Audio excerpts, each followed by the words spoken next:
today, and even more references to high-profile individuals, including, once again, former President Bill Clinton in one deposition, transcript, Epstein's associate, Ghislaine Maxwell, confirming that she did, in fact, fly on Epstein's plane with Clinton. The former president did admit to flying on Epstein's plane, but says he never visited the infamous island. Now, while the world got some answers this week, there is still a lot we don't know. Many are now was that kind of like more details. Bill Clinton? Tennessee Senator Marsha Blackburn Did smoke marijuana, but he never the Senate inhaled? Judiciary Committee subpoena the Epstein flight logs. Senator Blackburn joins us now, along with Senator Lindsey Graham of South Carolina. You know, there has been such a fight, Senator Blackburn, about this issue. It does make one wonder why people are fighting so hard. And I'm not sure I really believe the stories of certain people that tried to minimize their role when, in fact, we've discovered through these documents that they were more deeply involved with Epstein than previously thought. You're correct about that, Sean, and this is the reason to go in and subpoena the flight log, Ghislaine Maxwell's little black book. We want the video footage from the FBI. We also want the documents around the investigation and interrogations that the FBI has conducted.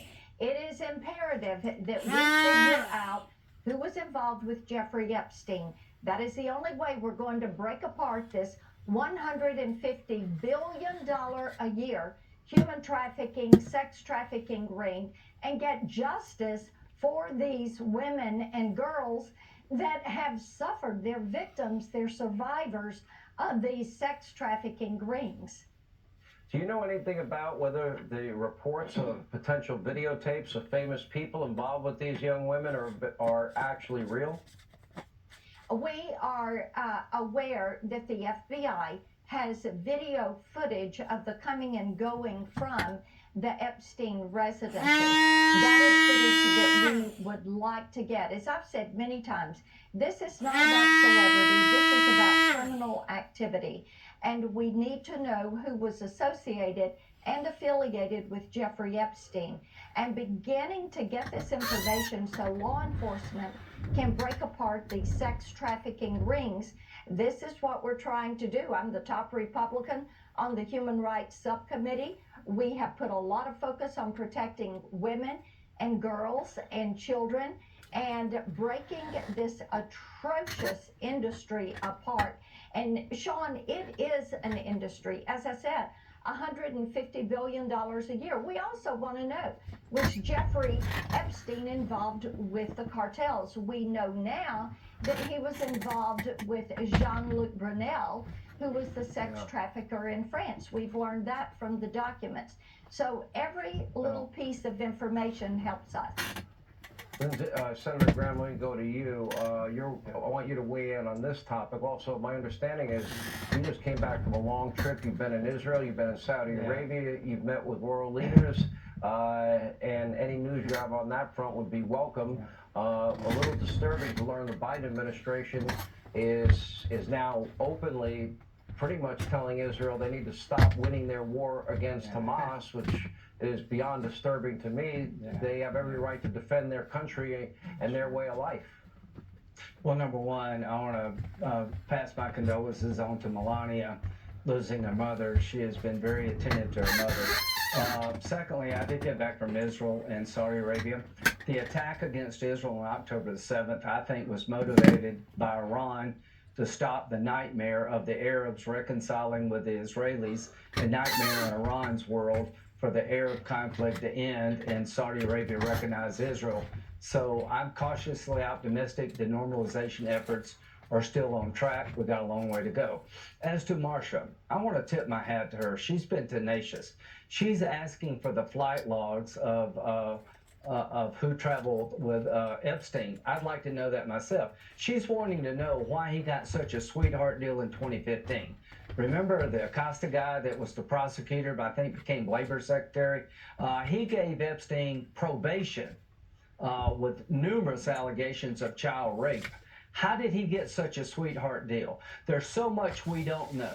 The well-connected in America cannot get away with abusing young girls and child rape. So I want Senator Durbin to know you've accused Republicans on the committee of blocking the subpoena request of Senator Blackburn. That's BS. Every Republican is with Senator Blackburn. Senator Durbin, we want to subpoena everything she's asked for. The flat logs, information about the sweetheart deal of 2015, and we on Judiciary Republicans want to get it out and get it out now so America can judge for themselves. Let me ask you one follow-up question on the Middle East. I agree with both of you on the Epstein issue. And that is one of the Saudi leaders actually said today that they want to normalize relations with Israel, but they said as a condition that you would need a state of Palestine. Is that your understanding? Was that your discussion? I'm not going to really talk about the details, but I'll tell you this. There will be no deal that Israel doesn't agree to. Destroying Hamas is non-negotiable. Reconciling between Saudi Arabia and Israel makes the world safer. It's a nightmare for Iran. Palestinian state is something Israel will have to discuss. Yeah, all right. We'll continue to follow that story. Israel does have a job, and that's to defend their homeland. And they were the ones under attack. They just want to fight the war. Joe Biden should stop pressuring.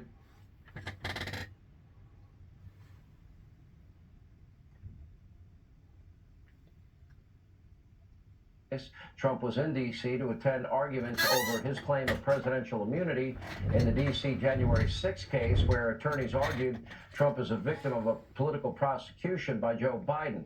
Beforehand, before he arrived at court today, two unidentified so-called journalists waiting for him caught on a hot mic joking about whether, well, he'd be coming in a convertible and assassinated like JFK. Anyway, here with reaction to all of these developments, Trump's legal spokeswoman, Alina Habba, is with us. Alina, your reaction to that? My reaction is probably like most human beings with any decency and soul, to joke about an assassination of a former president and leading candidate is deranged, it's sick, and it should be handled appropriately. As it goes to Fani Willis, if those allegations are true, Sean, that is so disturbing on so many levels. Number one, for the constituents of the state of Georgia, that your taxpayer dollars are subsidizing her boyfriend, who is now teamed up with her to persecute and prosecute Trump. For the American people, that when I thought we really couldn't get any lower, when I thought we really couldn't attack him anymore, with literally no self-respect and dignity, we have this. We have a woman who's now bringing in somebody who's her boyfriend, paying him quadruple, 10 times what she's making, whatever the number is, and then vacationing on taxpayer dollars, and then in their spare time talking about going after Trump.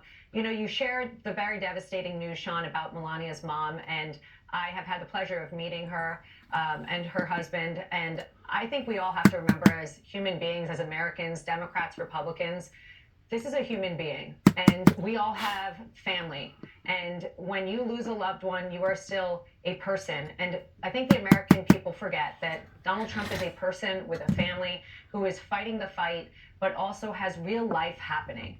And I would just like to remind everybody to hug everyone and that you love, and send my condolences to the Trump family tonight. Well, a lot of people like to speculate, you know, about, well, maybe she's not at this event or that event. My understanding is she's been personally taking care of her mom for a long period of time now. Just she's been doing it quietly, and she's a private person, and she'd have every right to do so. But back to this issue. Right. So, That's right. So here you have, it sounds like that the DA's office in Georgia, they're hiring outside counsel. They're paying him outside counsel fees.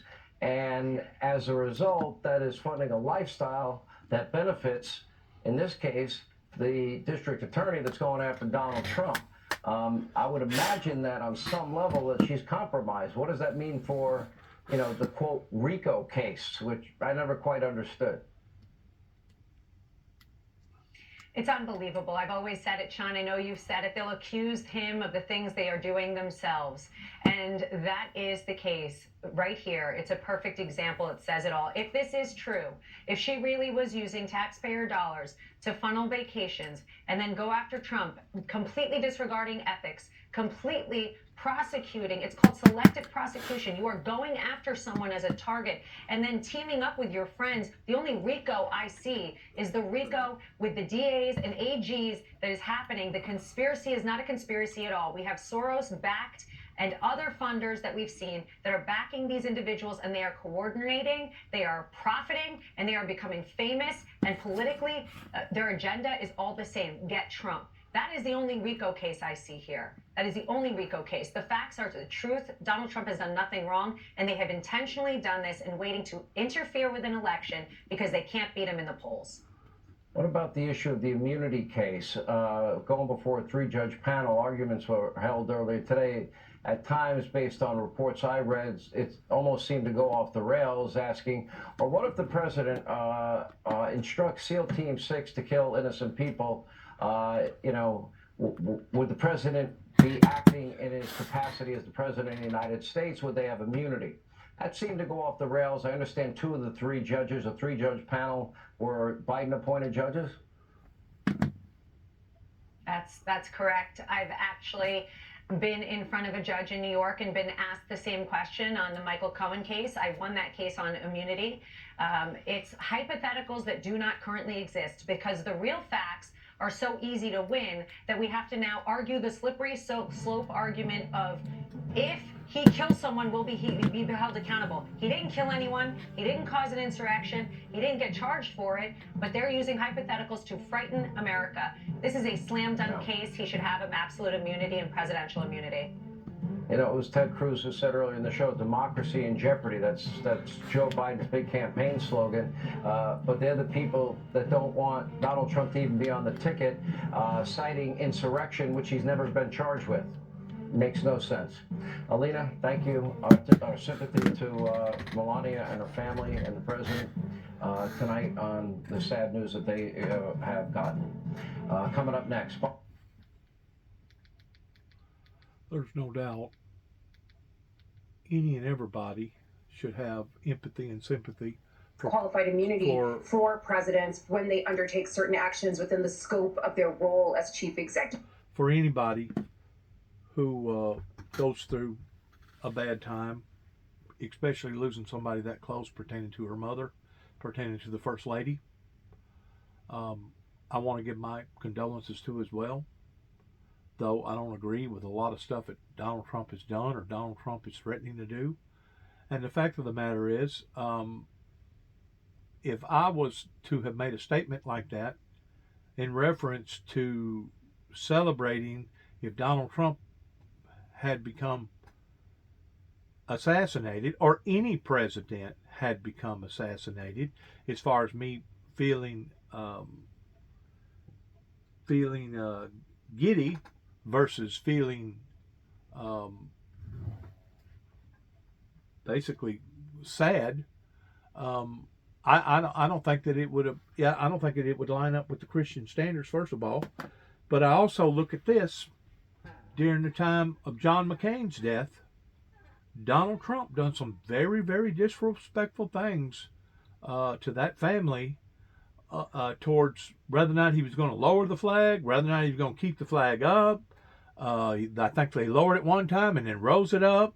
There was some topsy-tipsy things going on with Donald Trump pertaining to other people's losses that he didn't show no remorse for. Now that's facts. That ain't just some sort of a metaphor. That's actual facts. But I guarantee you, whenever it comes to Homeland Security, Secret Service, if I was to even come close of doing what they claimed that what those reporters had done towards making gleam of a president's death, I would probably have somebody in black in the suit coming and knocking at my door wanting to know what did I intend about that statement.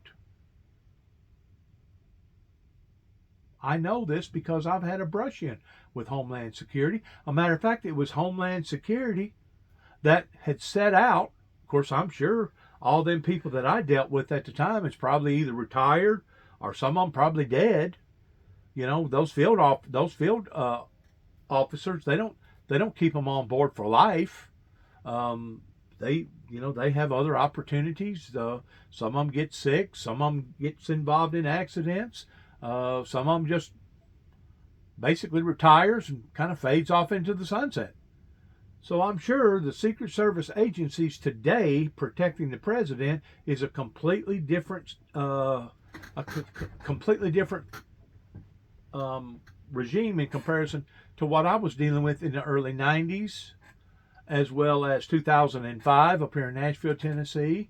And then, let me see, in 2000, seemed like it was 2008, maybe 2009, down in Jacksonville, Florida, working down there, and basically got harassed by Homeland Security. And even though it may be a completely different set of people in there as far as new blood, I guarantee you they still got record on me. Even though they was supposed to have destroyed the record after the death of the person that I supposedly threatened, which was senior citizen George Bush, that I never threatened. It was basically a frame-up job in Wheeling, West Virginia. And if you don't believe me, you're more than welcome to look the record up pertaining to the Information Freedom Act and go from there. But I never did, and I never will admit to a charge like that, because it is a charge that will probably haunt somebody the rest of their life, number one. And number two, you could actually go to jail for up to 20 years for doing that, because it's considered it's a treasonable act to want to assassinate an American president if you're living in America and if you are an American. I mean, you don't necessarily have to live in America. Just make an alleged threat towards an American president that way. Odds are there's probably going to be somebody knocking on your door wanting to know what is your intent. So it's really grievous in that aspect. It's grievous in the fact that the First Lady has lost her mother. I hate that, especially with somebody with that type of leadership. Hopefully, all that will work itself out towards prayers going to her mother and her friends and her loved ones and everybody else surrounding that family. But this is the part that I don't think the majority of the American people don't comprehend, that this type of a world that these people are living in, as well as the media, basically the media has been paid off, and it don't matter who it is, Fox, NBC, CBS, all these other foreign medias, or even First News, or some of them other ones.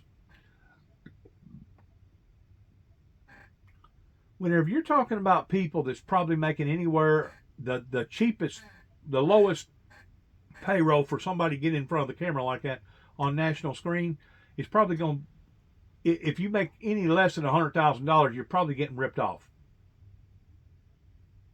You're probably getting ripped off.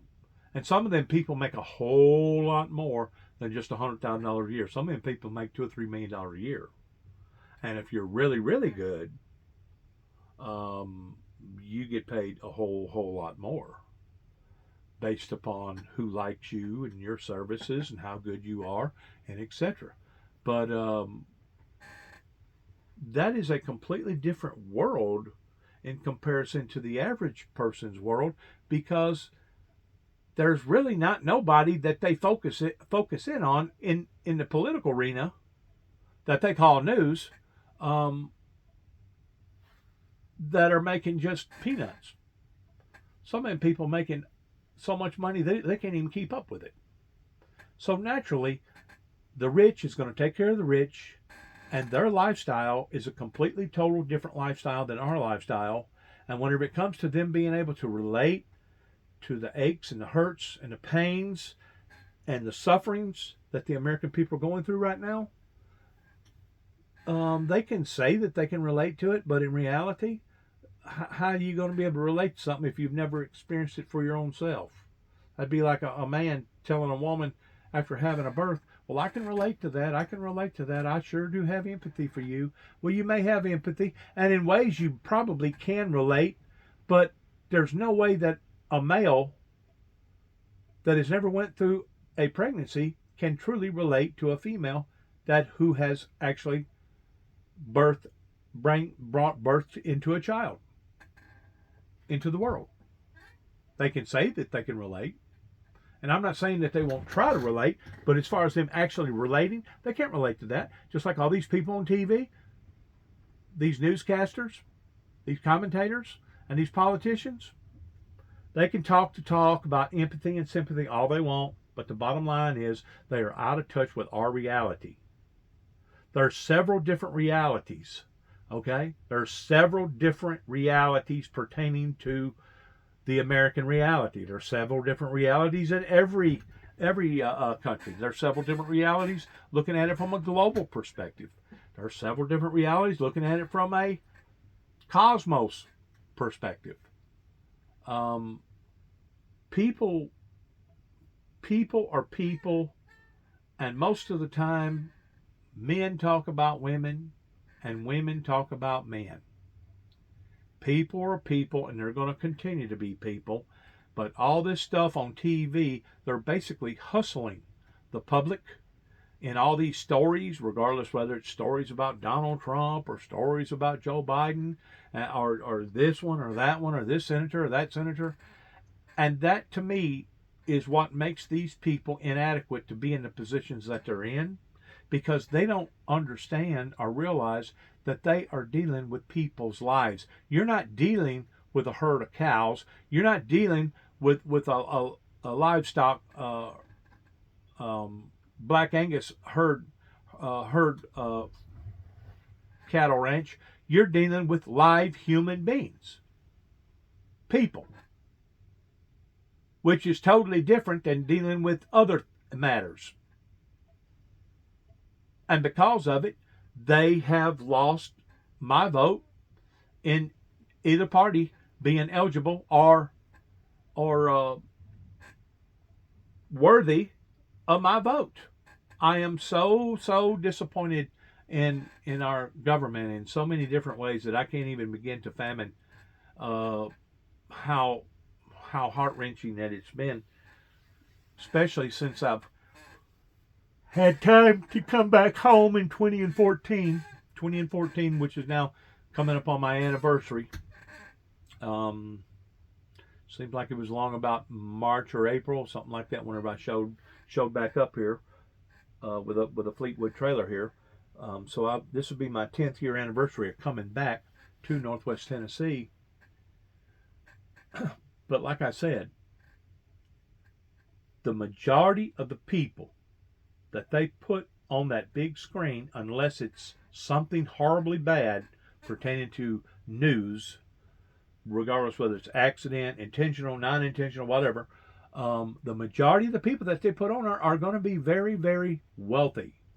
Even your commercial people, they're very, very wealthy. Those are the people that help keep the media alive. Budweiser contest, this contest. And you know, when it comes to your true Budweiser advertisement, you really don't see a whole lot of that no more. Back in the 60s and the 70s, you almost seen it all the time. But you really don't see a whole lot of Budweiser advertisements. You know why? Because they've become so big that there ain't no need. There's no longer a need to advertise who they are and what their product is about.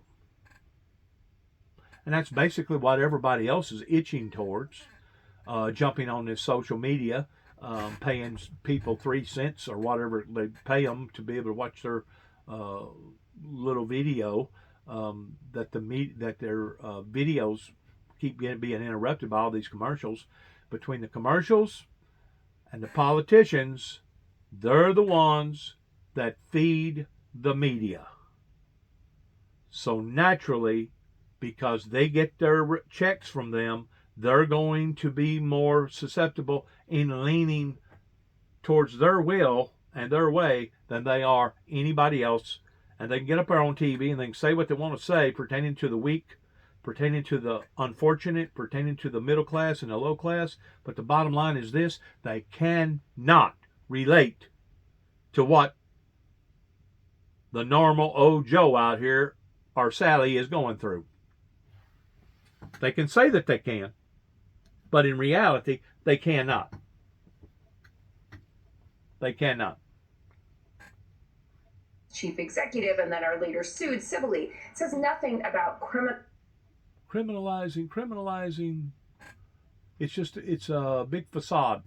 That's all it is. It's a big facade, and it's really shameful and disgraceful to think that the American politics, of mental freedom. the American politics in America has had to stem this low just to gain audiences or to gain statistics or whatever they call that in the media. It's really sad. It's kind of like some of the other third world countries and their newscaster casting out the news. Some of them get absolutely raw whenever it comes to sexuality, open this, open that. They'll do anything to attract enough attention to get their viewers to watch.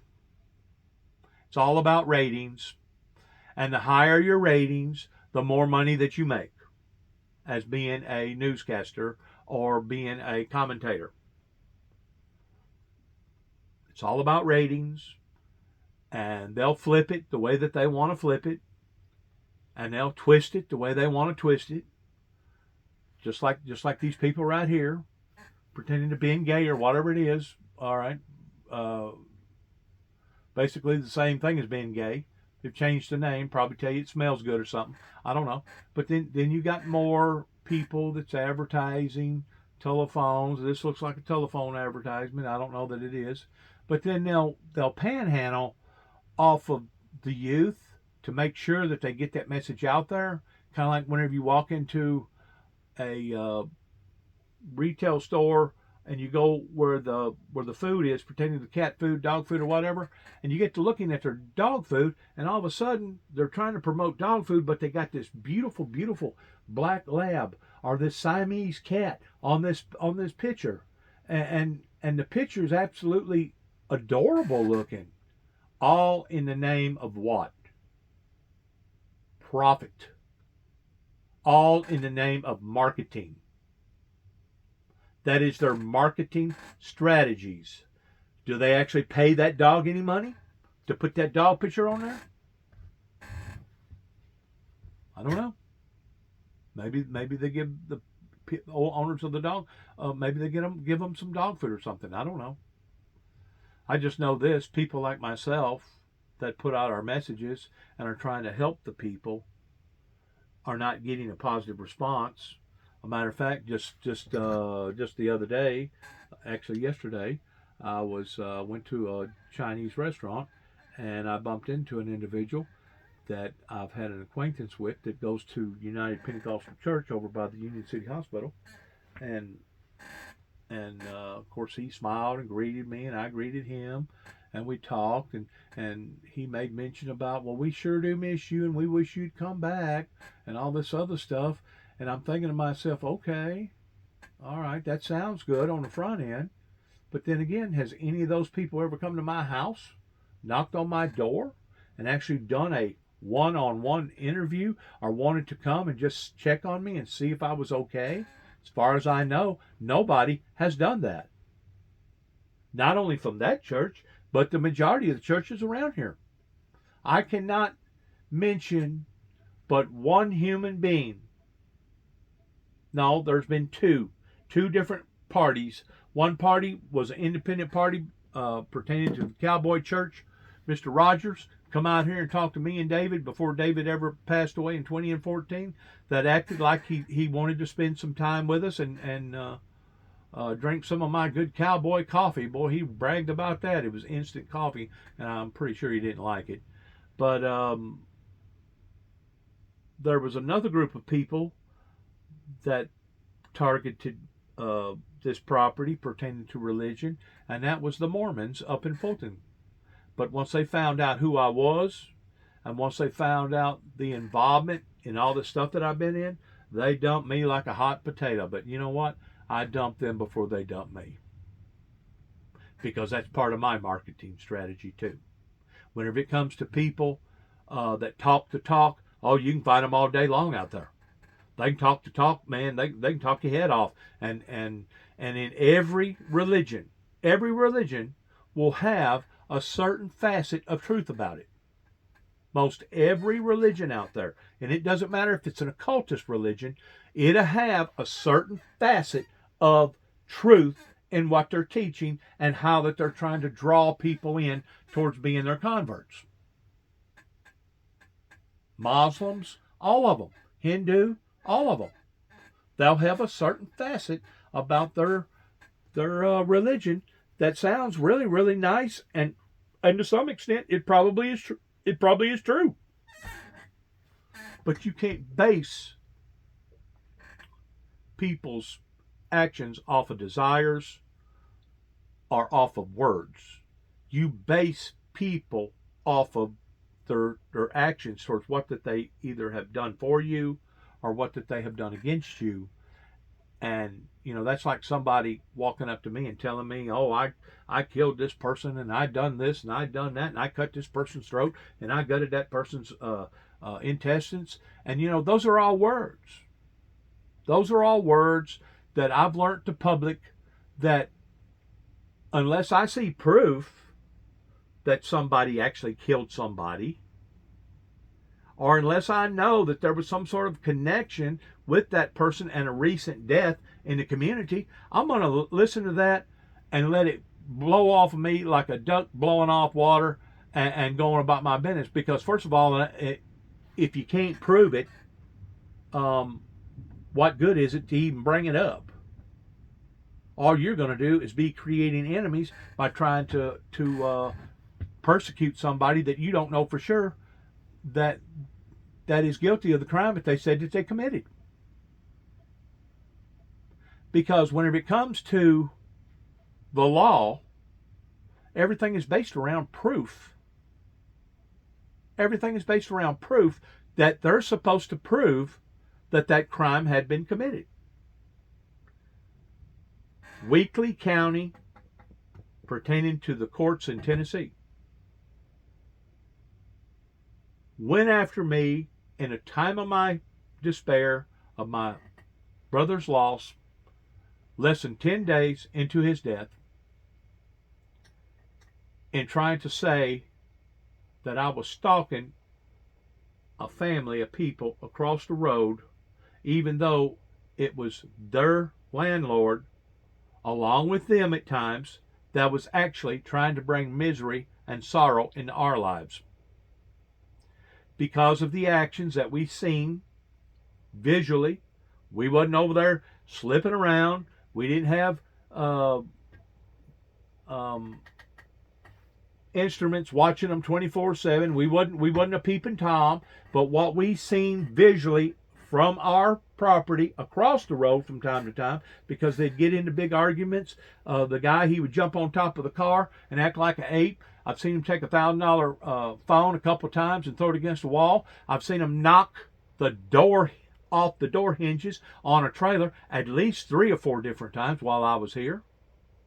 And whenever you got children being exposed to that type of atmosphere, I don't think them children deserve to be in that type of atmosphere. And because I reported them, and because we was concerned about them, that was taboo in the eyes of the Weakley County, Tennessee courts. And because of it, they turned the tables, and they was going after me. And because I'd done already went through what I'd went through up in Kentucky, and because they was basically going to haul this place off piece by piece, I went ahead and confessed to a crime that I know that I didn't commit, because we was not stalking people across the road. We was concerned about the children to the degree of calling up the Child Abuse Center in Nashville and the Child Abuse Center in Weakley County for what that's worth. It's like the people that stuck way out in these remote areas are basically on their own. And it's taboo if you try to interfere with somebody that's abusing their family. And that was the whole primary purpose of me coming back here, David and me, my brother before he died in 2017 that we was going to try to educate the people that it causes psychological, emotional, and sometimes physical scars that some of these people won't never get over. They won't never get over because of their being abused. And you can be abused verbally, you can be abused physically, you can be abused sexually, you can be abused or neglected by people not appreciating you and showing their cooperation towards paying you properly. I mean, there's all kinds of things out there that our law enforcement is supposed to be supporting and enhancing. They wasn't supporting me. You know why? Is a felony and a misdemeanor is a misdemeanor. The words haven't changed that much over the time. After he's out of office, you go and arrest him. So there is no opportunity where the President of the United States can run rampant in January at the end of his term and just go away scot-free. The Department of Justice does know what to do with such people. I don't know about that. One of the judges mentioned these very remarks. So if you fast forward to today, Melissa, isn't it kind of incredible that Trump is where he is, now actually facing DOJ prosecution? Well, I mean, the judges seem to be like even more alarmed by the prospect that the defense. Anyways, going back to what I was saying a while ago, the way that I understand the courts, in violation of committing crimes, whenever it reaches the status quo to where somebody such as my brother and I makes a telephone call pertaining to innocent children, probably at the time 5, 3, and maybe 1. I don't know. They was very, very small. But whenever it reaches the time that we're concerned about what's going on across the road with the children, but at the same time, we're having to fight these knotheads off that's coming by here and trying to provoke us. That way we will take the law into our own hands. I mean, it was just a constant battle down here pertaining to us being humiliated and basically terrorized. We was being terrorized. And of course, because of it, it creates trauma. Psychological, emotional trauma.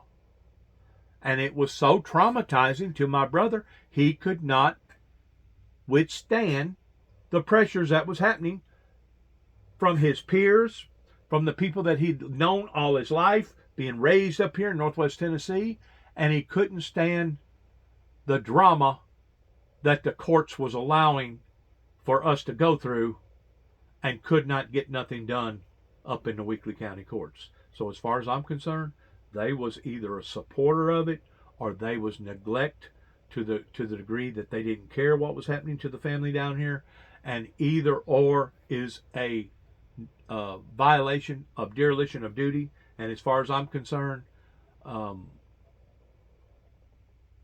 people's jobs and people's badges need to be taken from them, and they need to be expelled from the positions that they're in on a legal perspective, and somebody needs to take their place and don't be prejudiced and biased, especially whenever somebody like Johnson that thought that, man, he had a big trophy, he was going to get this guy. Yeah, they'd already done this to him in Martin, Tennessee, towards falsifying files. He was trying to warn them and tell them ahead of time pertaining to major weather events, pertaining to electrical disturbances, to the degree that they've already shut down the dam up there in WPSD Channel 6 News. Then the guy goes out west, and all of a sudden he winds up on their news channel out there. Oh yeah, Johnson, man, he thought that he could gain some brownie points if he could put me away for life. For life. The thing about Johnson didn't know that these set of patterns did not just begin in 2005. These set of patterns began whenever I walked about 8 miles to a little town where my mother was raised called Kenton, Tennessee, and sought help after my biological dad tried to end my life after my life almost got taken because of a major accident. Blood transfusion, 9 units of blood, had a spleen removed, and the type of help that I got was being branded by somebody trying to say that I was psychologically, emotionally, chemically imbalanced. So this drama that has been festered up, that Donald Trump keeps talking about a witch hunt, it actually was a witch hunt. But I was not the witch, nor was I the warlock. I was actually the good guy, and all these warlocks and all these witches was the ones that was trying to bury me or entrap me or etc. That began at the White House with the Reagans.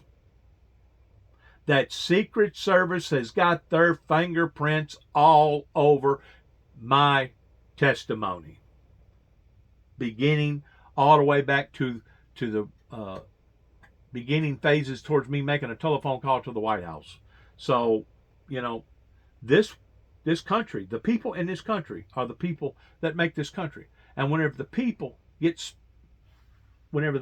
are either spoiled or they're rotten, and they're no longer functioning as not only an American patriots, but they're no longer functioning as a Christian society, somebody like me that the Bible talks about towards basically being among wolves that are out to devour you, for these people are out to kill, steal, and destroy.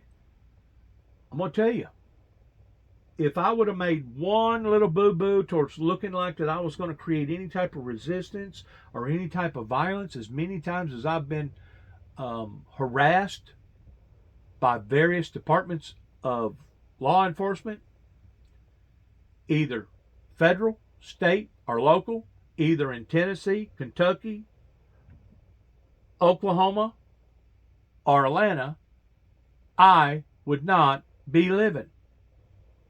They would have punctured a large gaping hole in my flesh with a piece of lead, and they would have discarded of my body somewhere and thrown me into a hole, and that would basically been the end of it. So I've had to basically outsmart them. I've had to outlast them.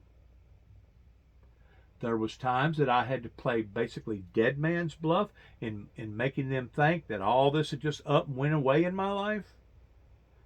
You know, whenever you're on the radar screen and then all of a sudden you disappear off the radar screen for a period of time, like 2 or 3 years or whatever, yeah, they'll get to thinking, well, that must just been a fad that person was going through. You no longer hear nothing else about that or about that person that was promoting his or her ideals pertaining to religion or whatever. So they kind of lay off of you. But they didn't lay off of me whenever I come back here in 2014. I was having every demon in the world coming after Dennis James Jackson, to the point of being hunted. I couldn't tell you the amount of times that Weakley County Sheriff's Department wound up either on 430 Beach Grove Road at my brother's address or 291 Thompson Road in Sharon, Tennessee, zip code 38255 in my address. I could not tell you. Sometimes there would be 4 or 5 cars out here at a time. And sometimes we would contact them as much as 2 times a month. But the thing about it is, this type of activity was going on at both addresses while I lived and was doing other things in other states. So whenever I come back here in 2014, I walked off into a war zone. I had no idea that the intensity of what certain people in this community was trying to do and their motives in behind doing it. And basically what they done, they seen an opportunity. My dad, he wasn't no longer as strong as what he was. He could no longer hold his own. My older brother, he done basically drank himself to death. And of course, whenever he went through chemotherapy, that basically ended him. That sure enough took all the lead out of his pencil. And my younger brother, David, he ain't never been what you'd call an aggressive, healthy person. I mean, there's probably, back whenever he was a teenager, he was probably in his healthiest state, probably about 135, 140 pounds. But before I ever come back here in 2014, David was probably lucky if he weighed 100 pounds then. So whenever people that are bullies and people that want to take advantage of people, like taking my brother down on his own property and trying to kill him with his own gun because his gun fell out of his pocket, it tells you what rank of type of person that is willing to want to violate or abuse the elderly or those that can't defend for themselves, especially whenever it comes to the police, the law in this area, that just because certain people was trying to bury me and it was getting out there pretty loud, you know, all these police officers and all these judges, they pretty well stay in tune with one another towards who the troublemakers are. They don't think that they don't share information. They share information all the time. Matter of fact, they'll go beyond just sharing information. Some of them will actually swap information. Some of them will go as far as swapping prisoners for brownie points. Talk about a buddy-buddy system.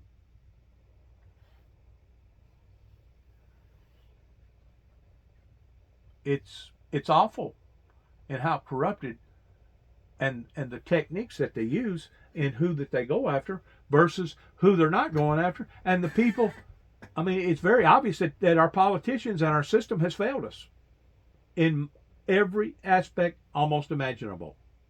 But yet, no, they're still up there talking. They're still up there defending themselves. They're still up there cutthroating one another. And the media is playing all into it because they're looking for the ratings. They're looking for the people like myself, which I guess is a sucker in a way, towards talking about all these media news events.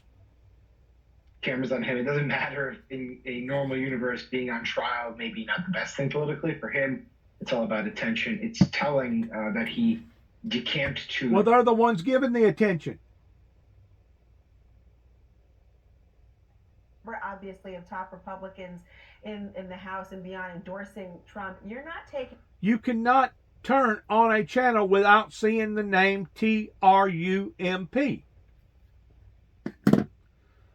So now you tell me who's instigating what.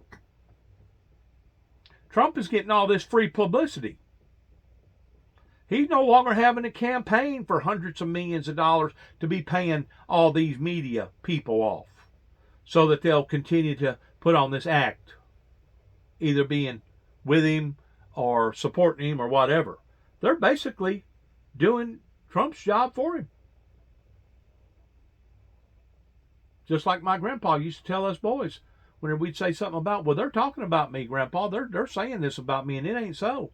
And Grandpa would look at us and say, son, don't worry about it. If they wasn't talking about you, they'd let somebody else, they'd be talking about somebody else. So they're just letting somebody else rest whenever they're talking about you. That's how that he would present it. Because he was at the age that he knew people. Like I told you a while ago, men usually talk about women, and women usually talk about men. Few of them out there talk about the weather. Few of them out there talk about sports. Few of them out there talk about politics. Few of them out there talk about religion. Few of them out there talk about race car driving. Few of them out there talk about rodeo enhancing.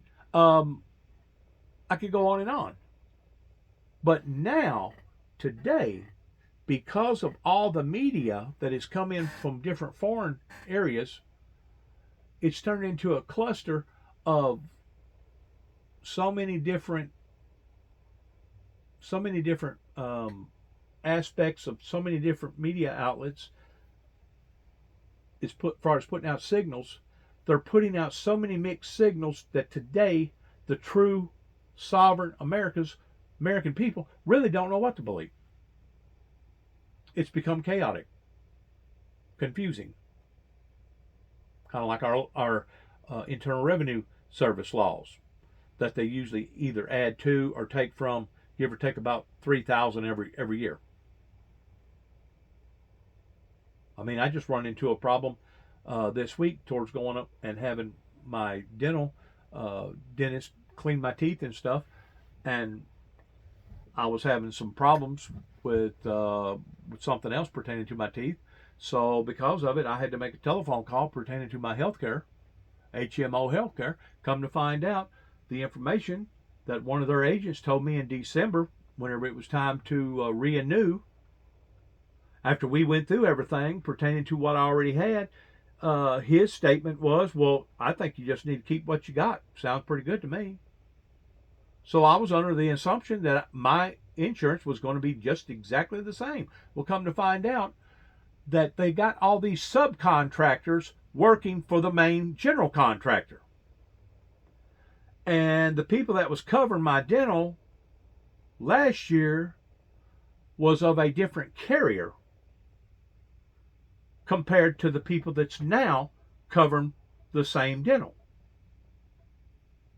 The name has changed because somebody underbidded somebody towards getting that position. And naturally, the general contractor, which is HMO, they're going to go for the cheapest man in town, even though they may not have good quality like the other group. They don't care about that.